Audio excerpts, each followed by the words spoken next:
हाँ जी, तो जैसा कि मैंने वादा किया था, I am back Tiguan R line के ऊपर एक और नई वीडियो लेके, जिसमें मेरा जो फोकस है इसकी ड्राइविंग एक्सपीरियंस के ऊपर है।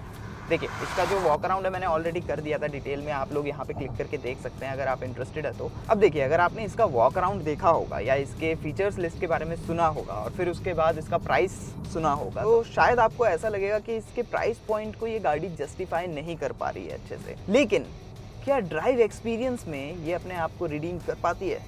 Let's find out.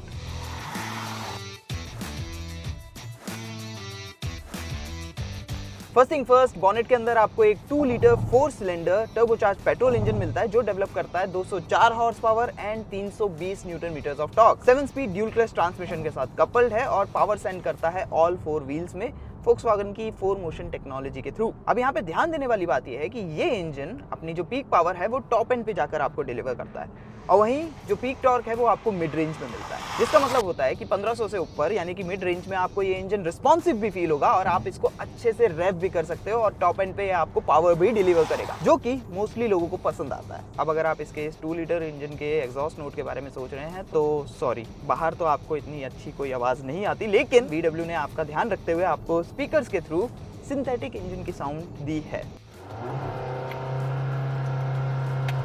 तो यस, अंदर आपको अच्छी खासी आवाज आएगी जब आप थोड़ा सा स्पोर्टी वे में इसको ड्राइव करोगे। हाउएवर, एक चीज जो आपको पसंद आएगी वो है इसका ये 7 स्पीड ड्यूल क्लच ट्रांसमिशन, जो कि जब आप इसको सिटी में ड्राइव कर रहे होगे बम्पर टू बम्पर ट्रैफिक में, जनरली जहाँ पे ड्यूल क्लच ट्रांसमिशन थोड़े से कंफ्यूज होने लगते हैं, वहाँ पे ये इतना कंफ्यूज फील नहीं होता। बहुत ही आराम से गियर्स को शिफ्ट करता है, ऐसे जर्की गियर शिफ्ट नहीं होते। और जब आप थोड़ी सी स्पीड गेन करते हो तो वहाँ पे भी जो गियर चेंजेस है, जब आप कंफर्ट मोड में रहते हो तो काफी स्मूथली हो जाते हैं। लेकिन जब आप इससे थोड़ी सी परफॉर्मेंस एक्सपेक्ट करते हो, फुट डाउन करते हो या फिर डाउन शिफ्ट करते हो इसको मैनुअली पेडल शिफ्टर्स से, तो ये आपको काफी अच्छा रिस्पांस देता है। और हाँ, हमने इसका 0 to 100 एक्सेलरेशन टेस्ट भी किया था, जिसके फिगर्स ये रहे।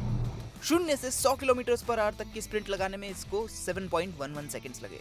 ऑनेस्टली मुझे ये फिगर्स काफी डिसेंट लगे। देखिए, ये गाड़ी आपको तेज फील होगी लेकिन तेज तर्रार फील नहीं होगी, एंड एक्चुअली वो इस गाड़ी के कैरेक्टर को सूट भी करता है। लेकिन सबसे जरूरी बात ये है कि चाहे आप इसको सिटी में ड्राइव कर रहे हो या फिर हाईवे पे ड्राइव कर रहे हो या इससे ओवरटेकिंग मैन्यूवर कर रहे हो, आपको ये कहीं भी अंडर पावर फील नहीं होगी। इंजन के पास more than enough power and torque है आपको डिलीवर करने के लिए। अच्छा, ये तो हो गई परफॉर्मेंस की बात, लेकिन एफिशिएंसी का क्या? तो देखिए, फोक्सवैगन का क्लेम है कि टिगुआन आर लाइन आपको 12.58 किलोमीटर पर लीटर तक के फ्यूल एफिशिएंसी फिगर्स डिलीवर कर सकती है, जो इन माय ओपिनियन इस सेगमेंट की या इस साइज की एसयूवी के लिए डिसेंट फिगर्स हैं। और जब मैंने इसका बेसिक सा फ्यूल एफिशिएंसी टेस्ट करके देखा तो मैंने ये फाइंड आउट किया कि सिटी इन्वायरमेंट में आप 6 to 8 मैक्स 10 kpl तक की फ्यूल एफिशिएंसी फिगर्स इससे एक्सपेक्ट कर सकते हो। ऑन द अदर हैंड, अगर आप खाली हाईवे पे क्रूज करते हुए जा रहे हो तो आप इससे 13 to 15 kpl तक के फ्यूल एफिशिएंसी फिगर्स एक्सपेक्ट कर सकते हो। Now coming to the ride quality, तो देखिए यहाँ पे मुझे VW से थोड़ी सी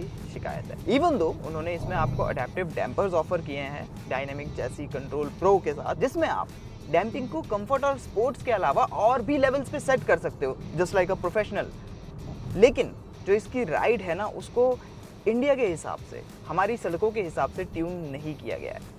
तो इवन दो जब आप इसको कंफर्ट मोड में भी ड्राइव कर रहे होते हो सिटी इन्वायरमेंट में, तो वैसे तो ये काफ़ी चीज़ों को अच्छे से मैनेज कर लेती है, आपको राइड कंफर्टेबल भी लगेगी। लेकिन जो शार्प पॉटहोल्स होते हैं ना, वो कैबिन के अंदर ट्रांसफ़र होते हैं और आपको अच्छी खासी सस्पेंशन की आवाज़ भी आती है। ऑन द अदर हैंड, जब आप डैम्पिंग को स्पोर्ट मोड में शिफ्ट करते हो तो ये काफ़ी स्टिफ हो जाती है। और ड्राइविंग मोड्स के अंदर सिर्फ अडेप्टिव डैम्पिंग की सेटिंग नहीं है, आप और भी काफ़ी चीज़ों को चेंज कर सकते हो, जैसे कि आपका स्टीयरिंग का रिस्पॉन्स कैसा रहना चाहिए, थ्रॉटल का कैसा रहना चाहिए, गियर बॉक्स का रिस्पॉन्स कैसा रहना चाहिए। हर एक चीज़ आप चूज़ कर सकते हो अपने हिसाब से। इसलिए इसमें आपको एक इंडिविजुअल मोड भी मिलता है, जिसमें आप गाड़ी को अपने प्रेफरेंस के हिसाब से सेट करके रख सकते हो।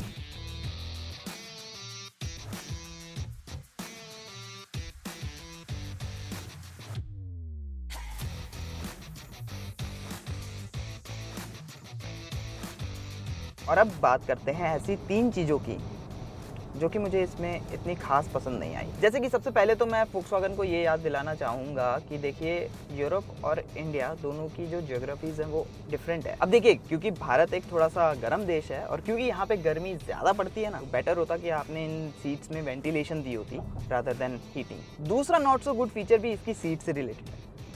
देखिए, इस सीट में आपको मसाजिंग फंक्शन मिलता है। 3 तरह की डिफरेंट मसाज है जो कि आपके बैक को काफ़ी अच्छे से मसाज करती है, स्ट्रॉन्ग मसाज है। लेकिन इसकी सीट के लिए आपको किसी तरह के पावर कंट्रोल्स नहीं मिलते। और तीसरा है लैक ऑफ फिजिकल बटन्स। देखिए इसमें Volkswagen ने ये बड़ी सी 15 इंच की टच स्क्रीन लगा दी है, तो उन्होंने ये सोचा कि सारे के सारे फीचर्स एक काम करते हैं, हम इसी के अंदर दे देते हैं। तो आपके चाहे ड्राइव असिस्ट के फीचर हों, ADAS के फीचर्स हों, क्लाइमेट कंट्रोल की सेटिंग करनी हो या गाड़ी से रिलेटेड और भी कोई भी सेटिंग करनी हो, वो सब कुछ आपको स्क्रीन के थ्रू ही करना पड़ता है। जिसका मतलब लेट्स से आपको ब्लोअर की स्पीड की सेटिंग भी करनी है ना, तो उसके लिए भी आपको 2-3 स्टेप्स लगते हैं। And that's it. इस वीडियो में सिर्फ इतना ही। आई होप कि ये वीडियो आप लोगों को अच्छी लगी होगी। अब यहाँ पे और यहाँ पे क्लिक करके आप आगे की वीडियोस देखिए। और टिगवान R लाइन के ऊपर आप लोगों के क्या थॉट्स हैं, कुछ कन्फ्यूजन है तो उस चीज़ के ऊपर हम कमेंट सेक्शन में डिस्कशन कर सकते हैं। इस वीडियो को अपने दोस्तों के साथ शेयर करिएगा, VW फैंस के साथ शेयर करिएगा एंड सब्सक्राइब करना मत भूलिएगा। Thanks for watching.